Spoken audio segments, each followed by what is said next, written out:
Hello there, and welcome to the Thank You Fellows podcast. My name is Caleb, and today I'm joined by Drs. Rod Rosenblatt, Scott Keith, and Adam Francisco. Today's episode is going to be on creeds, Christian creeds, and the reason we're going to do that today is we have, for the last 2 years now, done topics that correspond to our fall Here We Still Stand conference in a lead-up to that. The theme of this conference this year is I Believe in, and is related to the Apostles' Creed. And so I thought it would be good for us to sort of start doing an episode on that. We'll also talk about some of the other resources 1517 has on this, because this isn't the first time we've approached creeds. And overall, I think it should be, I'm hoping to have a good episode. I have a couple questions in mind that I think I've heard people express in the past, and I'm excited to address them on the show. Before we jump into the full episode, I just wanted to give people an update of some events that are coming out. Obviously, the Here We Still Stand conference is coming around.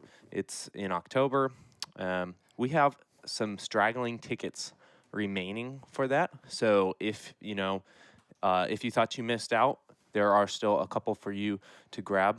When this episode comes out, we will be 1 week away from being at the Lutheran Study Days conference in Bergen, Norway.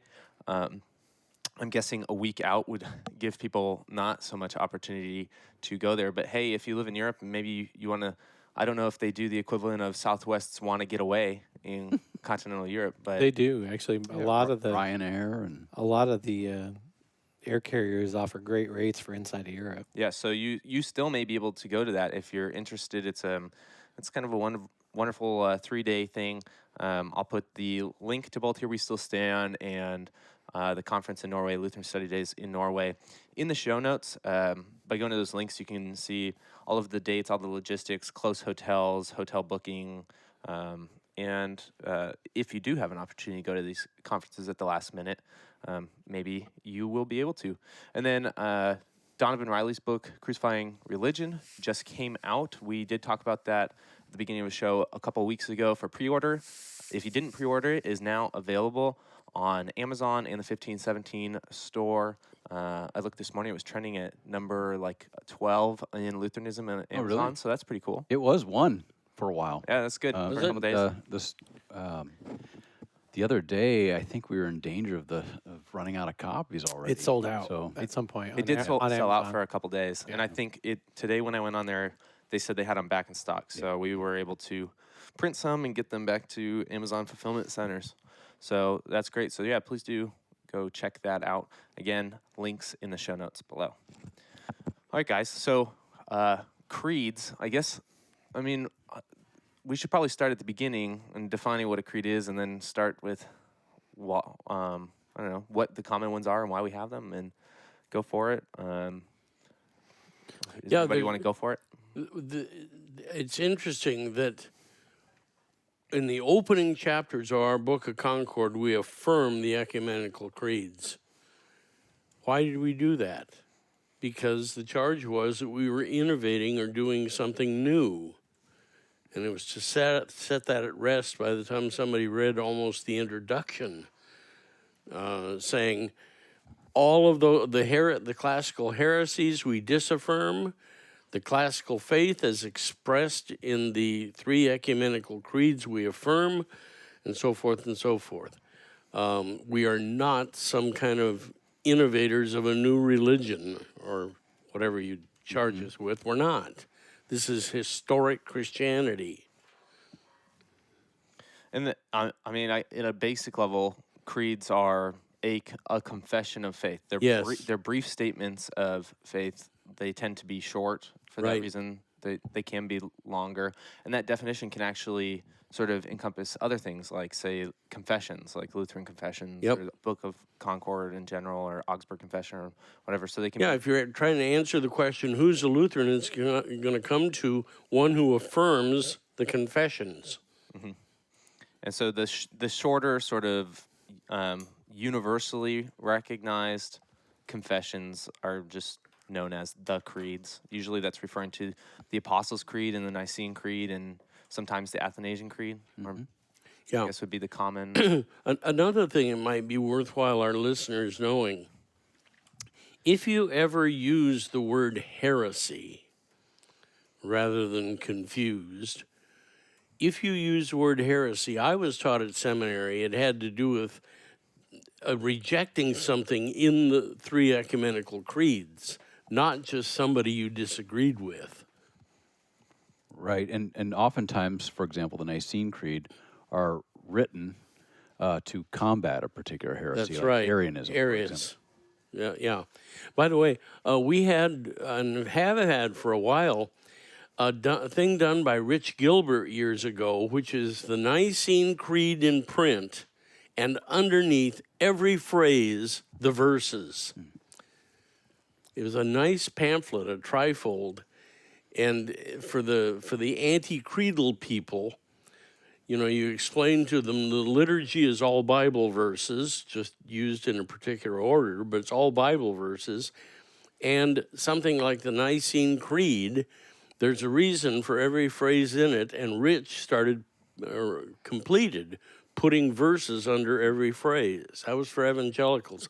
And I was hoping there would be in the narthex of every Lutheran parish. Here, take one of these. Last year when we published the Soul of Christianity podcast, it's a seasonal podcast that comes out every year. The theme was the Apostles' Creed, and so for each episode is a list of show notes that includes the supporting verses for those particular confessions Great. within it too. So that's I think that's a good trend to follow. Yep. So, one of the common critiques of creeds that you would see, because I guess for Lutherans may be familiar with utilizing them in worship, in our services. Certainly, they're in our hymnal, I believe.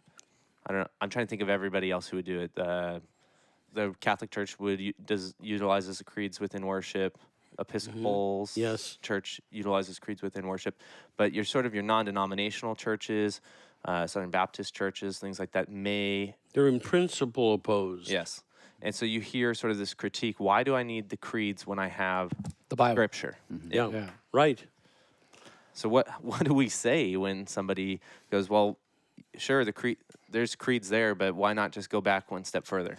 I'm going to be what I hope is fair and say I haven't heard that critique in a while from an evangelical. Now, I'd say in the 90s, late 80s and the 90s, you heard that kind of thing all the time when sort of the Vineyard movement was in full swing and Calvary Chapel was in full swing and all this. I heard that kind of thing all the time. And what we used to say to it is, well, a creed is essentially a confession of faith. Everybody confesses something, even if they say, I just confess the Bible, right? Everybody confesses somebody's view of the Bible, even if that's their own. Everybody confesses something. In fact, the Bible itself contains what could be argued are some confessions, right? Yep. And the danger when you're not able to identify what your confession is, i.e., I confess the Apostles' Creed, I confess the Augsburg Confession, is that you don't know exactly whose confession you're holding to, right? And 9 times out of 10, it used to be in the past, at least, at these non-denominational churches where, you hear people say this, is that they really did have a quite intricate confession. It was just the confession of their individual pastor, who was their main teacher at their church, who would himself say, well, I'm just teaching you the Bible. Yeah. Now, the thing is that unless somebody's just getting up there and reading the text and then saying, have a nice weekend, go home. Right. They're They're not just teaching you the Bible. Yeah. They're teaching you the Bible plus what they think about what was written down, at least 2,000 years-ish ago, right? They're giving you, as we like to call it, a kind of interpretation of what is presented, the teachings that are presented in the text. Once they've done that, they've expressed to you their confession of faith. Yep. It's just a matter of, are they being honest about what their confession of faith is, or are they saying they don't have one? And, again, to try to be a bit fair on this, I haven't heard somebody say this in a while. Okay. I for whatever reason, I think that Reformational theology has had enough of an impact on the general evangelical world over the last 20 years that even though they may not use, and I could be wrong on this, the Augsburg or not the Apostles' Creed in their Sunday service, they don't necessarily object to the idea of the Apostles' Creed or something. Now, we'll say 20 years ago, I'd say there's a significant level of objection to the kind of thing. I don't sense that as much anymore. Okay, that's interesting. I don't know if that's true. I haven't personally heard the phrase that we used to hear all the time. I just confess the Bible. Okay. In a while. Okay, that's interesting.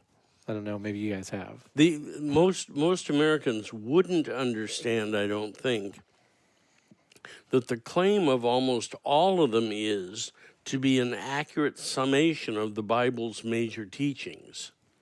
A creed is a summation of verses, and I think most Americans right there would be lost. Yeah, and I think most people, if they are kind of wholly unfamiliar with creeds, and I'm going to throw confessions in this conversation, Caleb, and confessions, they believe that if you hold to, say, like Martin Luther's Small Catechism, that you're holding to the expressed teachings of a particular man, rather than what the man wrote down concerning the Scriptures.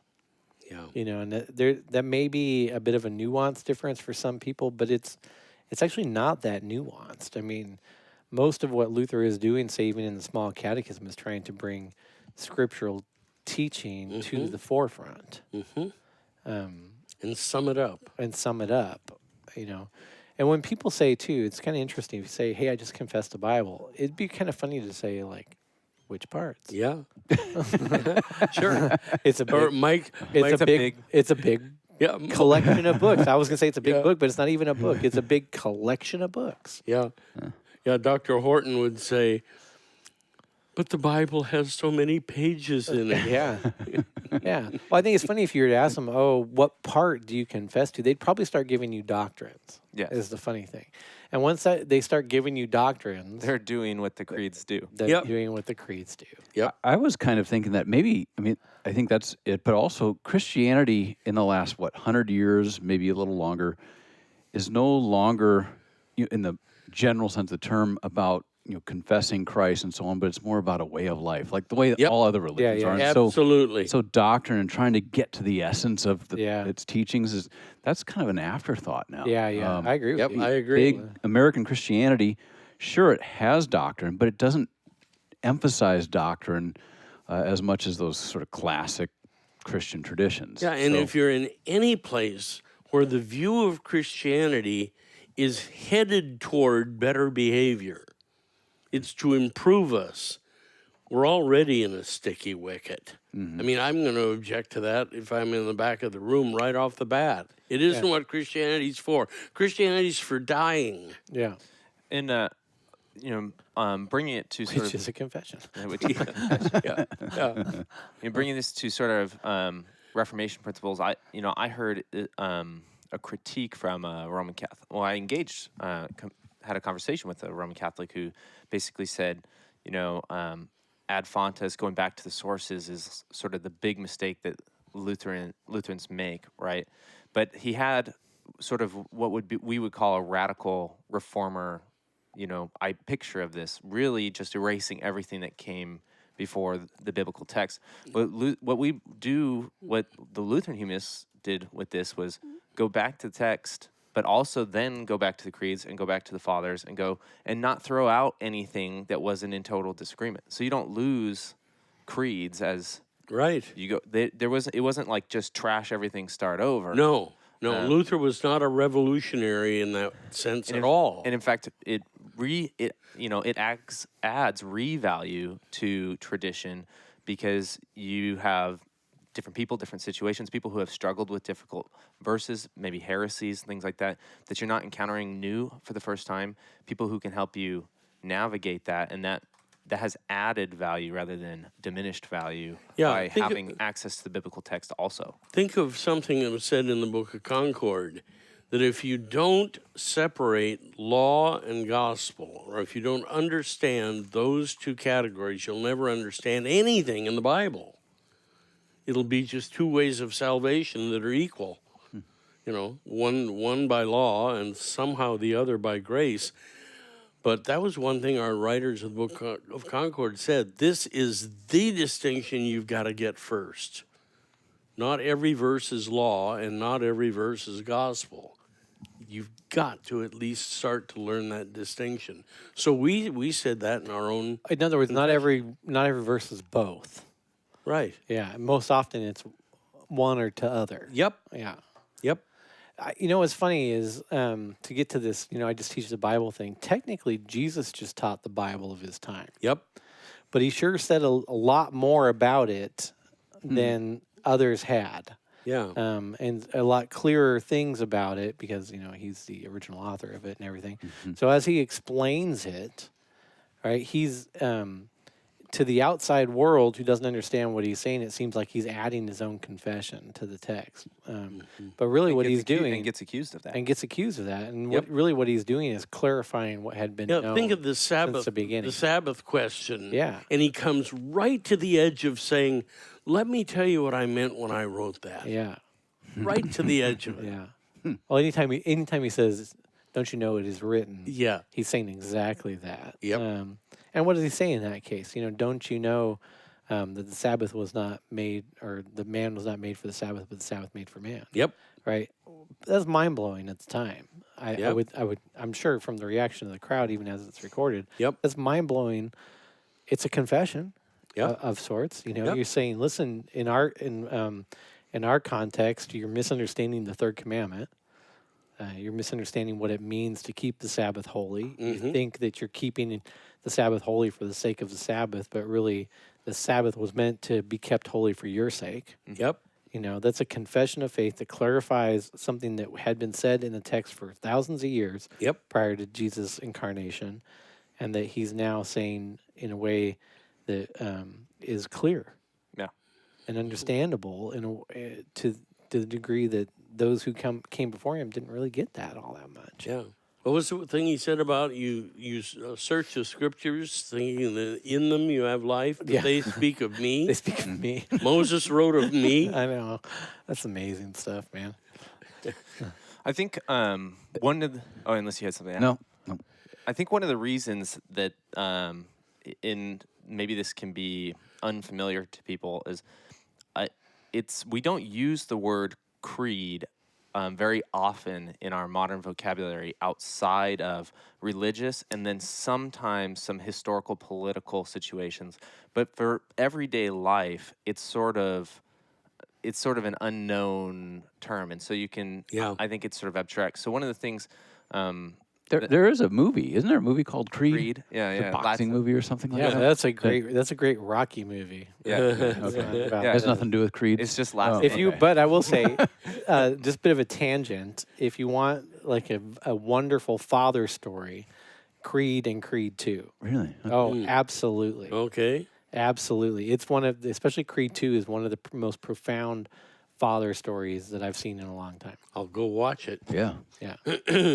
I want to put in a plug for Justin Holcomb's little book, too, for laity. Justin Holcomb, Know the Creeds and Councils. Know the Creeds and Councils. And it's short and it's good.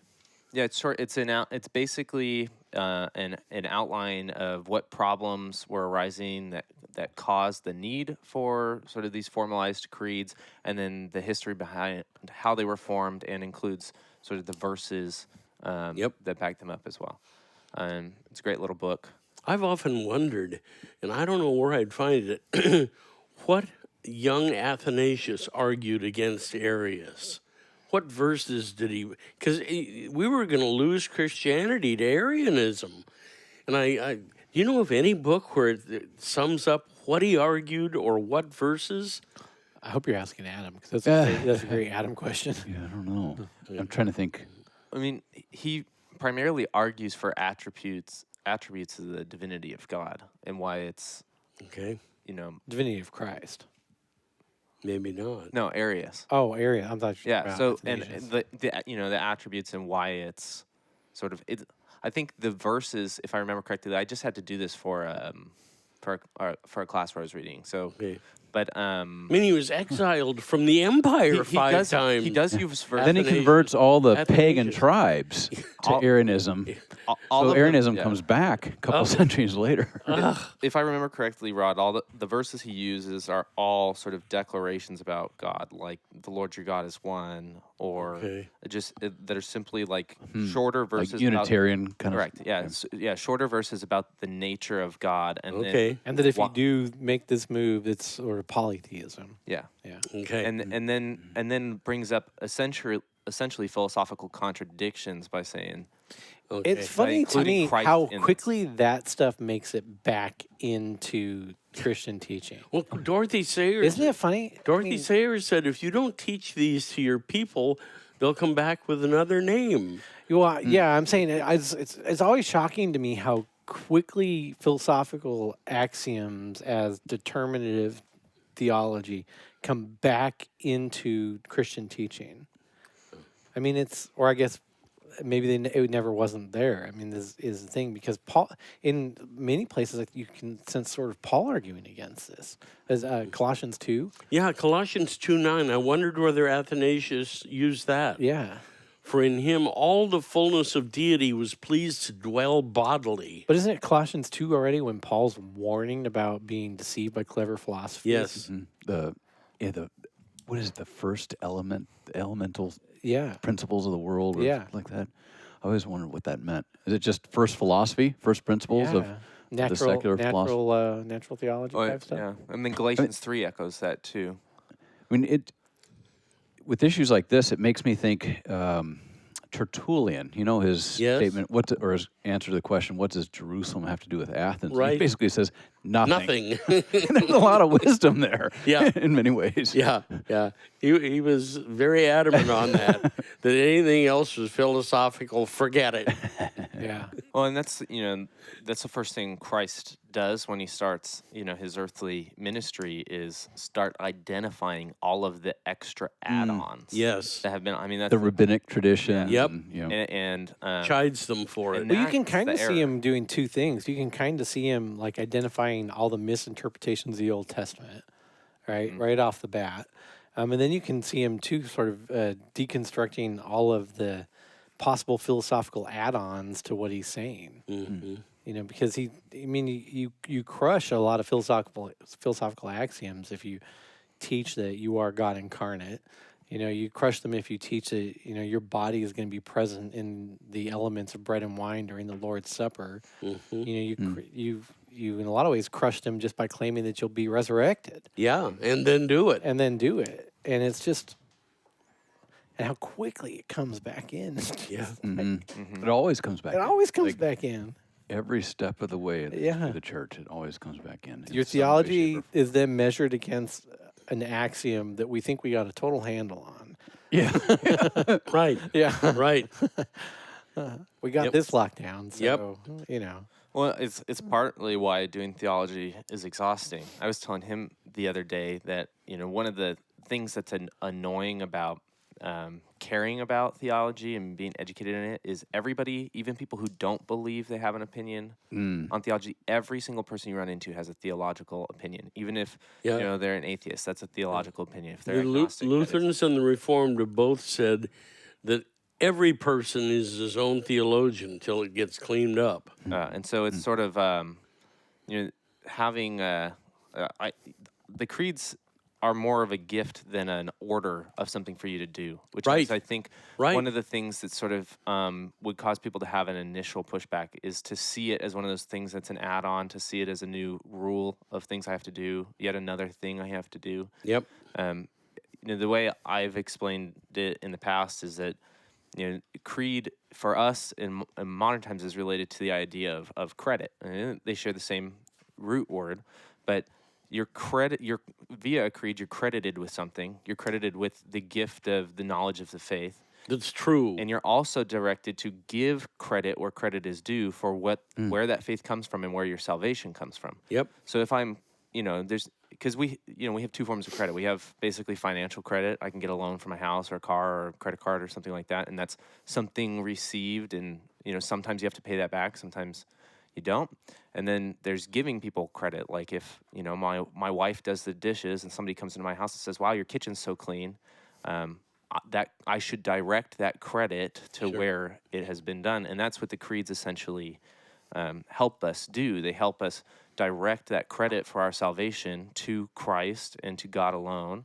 And they also credit us with this gift of the knowledge of the faith.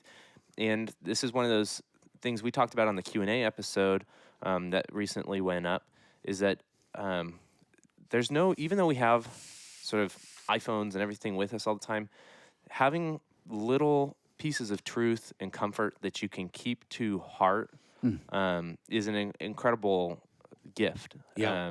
That's something that's immediately there for you, that there's no effort to go, what is that again?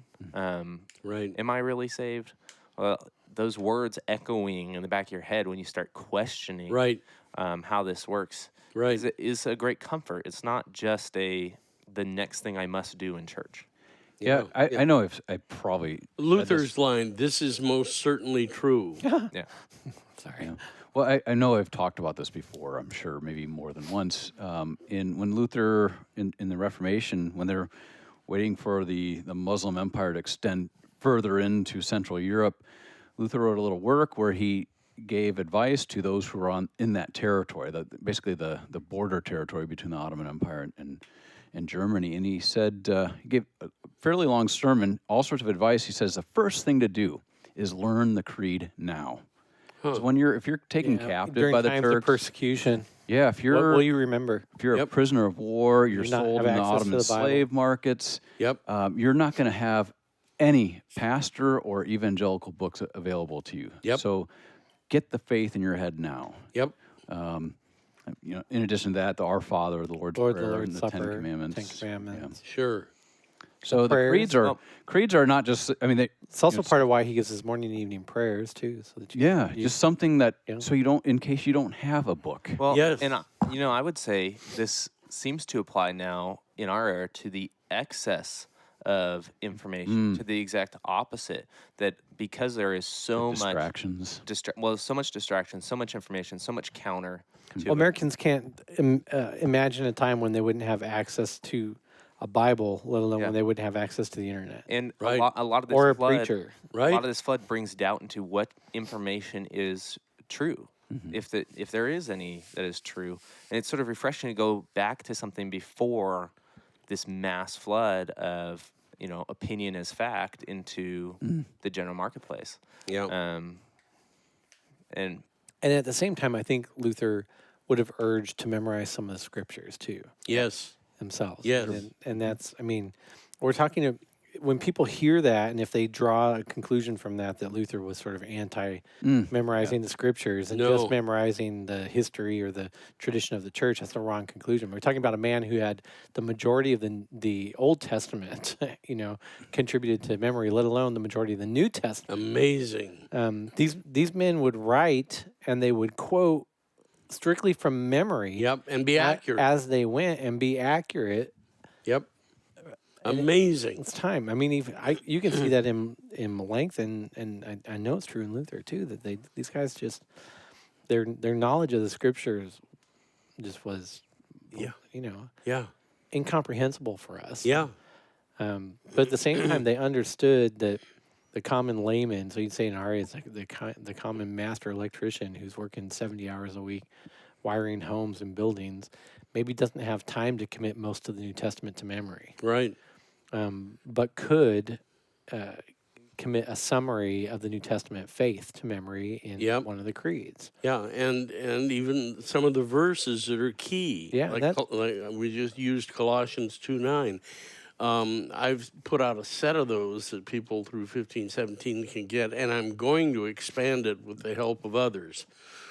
Then if they want to have that little machine that is for memorizing scripture, get it and load it. Get it and load it. And, as a note too, I would say it's okay to be in a position where you're questioning the creeds and looking for answers Sure. to that. if you read it, if there's something that rubs you the wrong way, that doesn't make you a heretic. You might not Oh. confess differently. It makes you somebody who's inquisitive, asking questions, and they're probably the right questions. And that's got to be passed on to children. Christianity loves people doubting.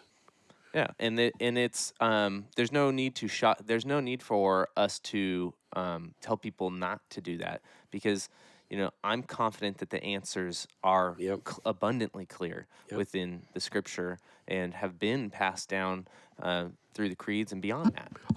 Many people don't know that even in the day of St. Augustine, there were standard objections to Christian truth. And he was dealing with them in his day, and thank God got them into his books, where they were answers to the most common questions from the text of Scripture. So I guess a good question is, where can people find the creeds? If this is sort of their first major time interacting with the idea here, or they've saw them when they were in school or as a kid, but don't remember where to go. Any liturgical church will have them in their hymnal. Episcopal, Lutheran, I think even Reformed, would have the ecumenical creeds available in their hymnal. Which again gets back to sort of that last episode at the end of the Q&A where you talked about sort of having a hymnal around isn't such a bad thing. Yeah. It's not just for getting from point A to point B on Sunday. Right. I mean, they'll at least have the Apostles' and Nicene Creed in the actual Yes. fine service. And I can see why in our synod, our church, they would put out editions of Luther's Catechism and expand with the supporting verses.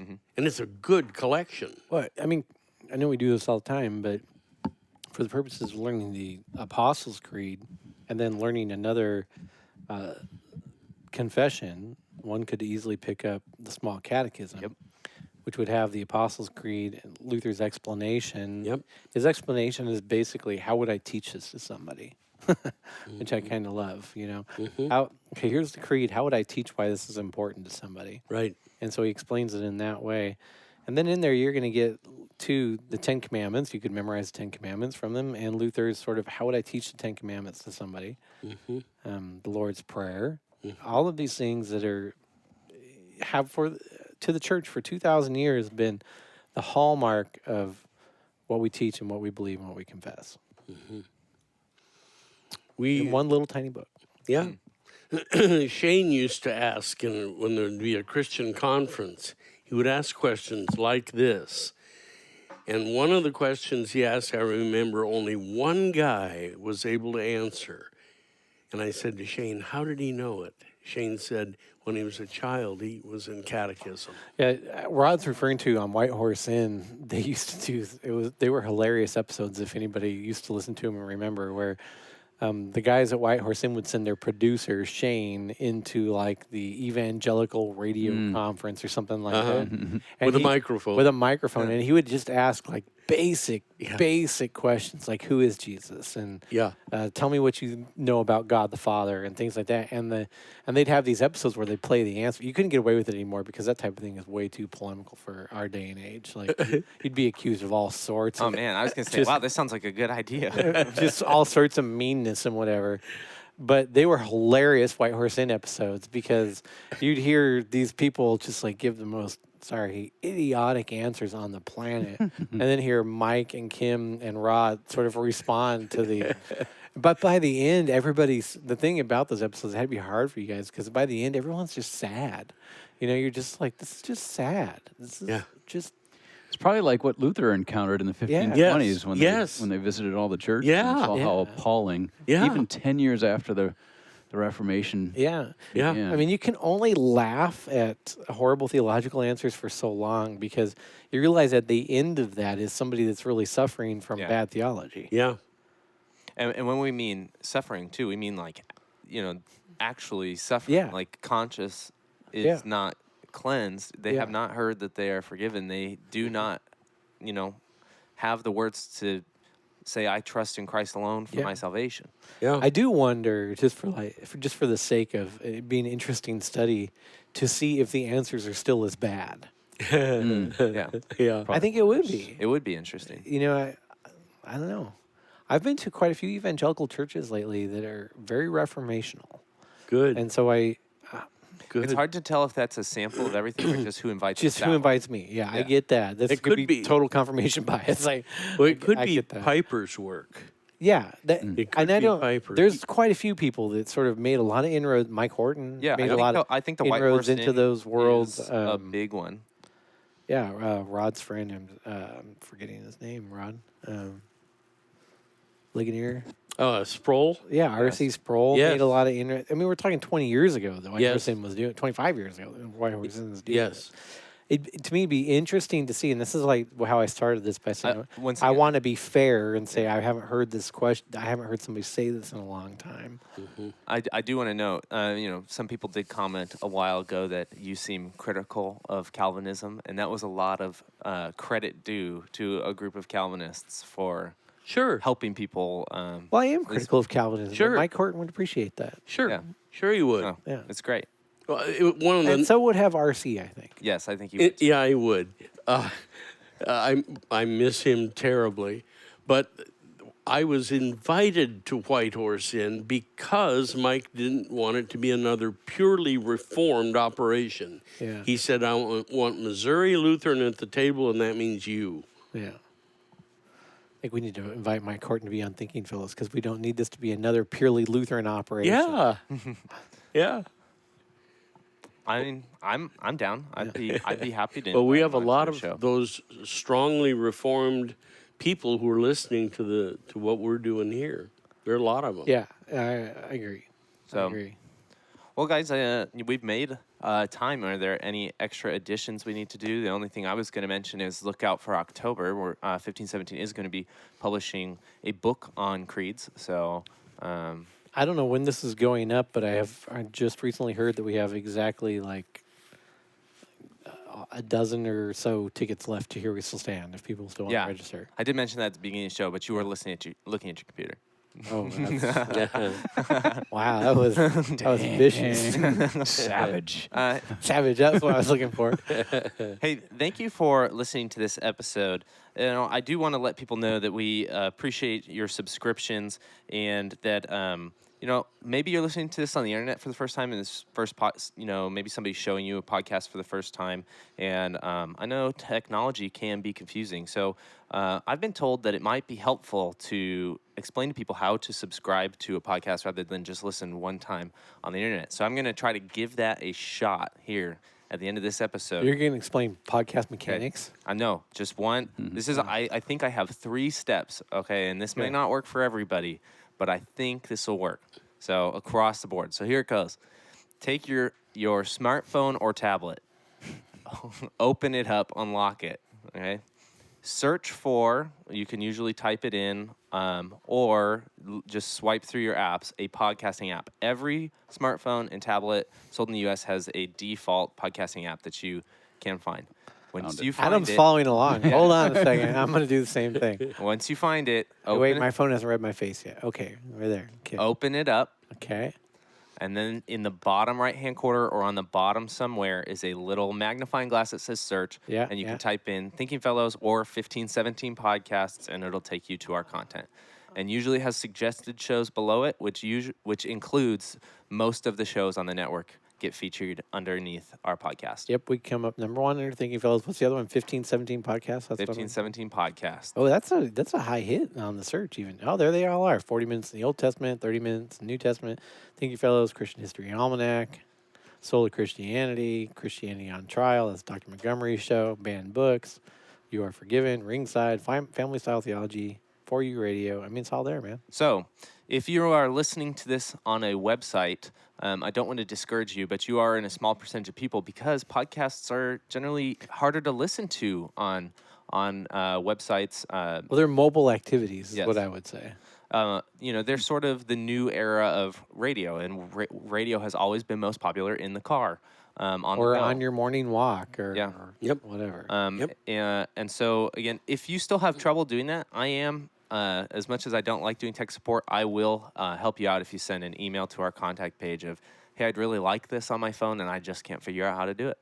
How about rating it? Should people rate the show? Yeah, so once you're in that application, this is a little more complex, Okay. but you can give the show a rating. There's usually a highlighted purple or blue button that says rate this show. If you click that, it'll give you a pop-up screen and walk you through the instructions on how to review it. 5 stars, please. That really helps us become more searchable. In Anyone ever bought a podcasting apps. car when the car salesman tells you, like, you're going to get a survey, and unless you answer 5 on everything, I'm going to get fired? I was that car salesman. Yeah. Yeah. So, hey, thank you for listening to this show. We hope you enjoyed it, and we'll catch you next time. Bye.